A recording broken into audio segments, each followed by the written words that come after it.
அனைவருக்கும் வணக்கம். நாளைக்கு குரூப் 1 ப்ரிலிமினரி எக்ஸாமினேஷன் இருக்குது. இந்த எக்ஸாமினேஷனுக்கு என்னென்னலாம் பண்ணணும்னா, எக்ஸாம் ஹாலுக்கு கரெக்ட் டைமுக்கு ரொம்ப ஏர்லியராக 8:00 நீங்கள் உள்ளே போயிருங்க. அங்கே போய் ஹாலில் வெயிட் பண்ணுங்கள்.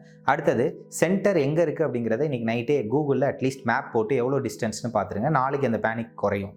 நமக்கு பேக்கை உள்ளே எடுத்துகிட்டு போக விடலாம், பைக்கை உள்ளே எடுத்துகிட்டு போக விடலாம், விடாமலும் இருக்கலாம். ஒரு ஒஸ்ட்டு சிச்சுவேஷனுக்கு நீங்கள் ப்ரிப்பேர் ஆகிட்டு போயிருங்க.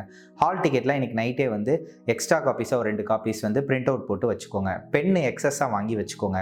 வாட்டர் பாட்டில் டிரான்ஸ்பரண்ட்டாக வாங்கி வச்சுக்கோங்க. உள்ளே விடலாம், விடாமலும் இருக்கலாம். எந்த ஒரு கண்டிஷனாக இருந்தாலும் ஒரு ஒஸ்ட்டு கேஸ் அப்படின்னு வச்சுக்கோங்க. வாட்ச் அனலாக்கான ஒரு சிம்பிளான வாட்ச் எடுத்துக்கோங்க. கரெக்டாக ஓடுதான்னு செக் பண்ணிக்கோங்க. இது எல்லாத்த விட நம்ம எக்ஸாமுக்கு எப்படி போகணும் அப்படின்னு பார்த்தீங்கன்னா, எந்த ஒரு எக்ஸ்பெக்டேஷனுமே இல்லாமல் கொஸ்டின் பாலிட்டியில் எப்படி வரும், ஹிஸ்ட்ரியில் எப்படி வரும், ஜியாகிரஃபியில் எப்படி வரும், எந்த எக்ஸ்பெக்டேஷனுமே வைக்காதீங்க. நீங்கள் உள்ளே போங்க. நீங்கள் படித்தது, ரிவைஸ் பண்ணது, டெஸ்ட்டில் இருந்தது எல்லாம் அதுவே உங்களுக்கு ஞாபகம் வரும். ஸோ கூல் அண்ட் கம்போஸ்டாக இங்கே போய் எக்ஸாம் எழுதுனீங்கனாலே ஒரு 5லேருந்து 10 கொஸ்டின்ஸ் நம்ம எக்ஸ்ட்ரா பண்ண முடியும். இது ஒன்று தான் நாளைக்கு எக்ஸாமுக்கு நமக்கு ஒரு முக்கியமானது. சூப்பராக பண்ணிட்டு வாங்க. நாளைக்கு ஈவினிங் எல்லாரையும் பார்ப்போம். All the best. தேங்க்யூ.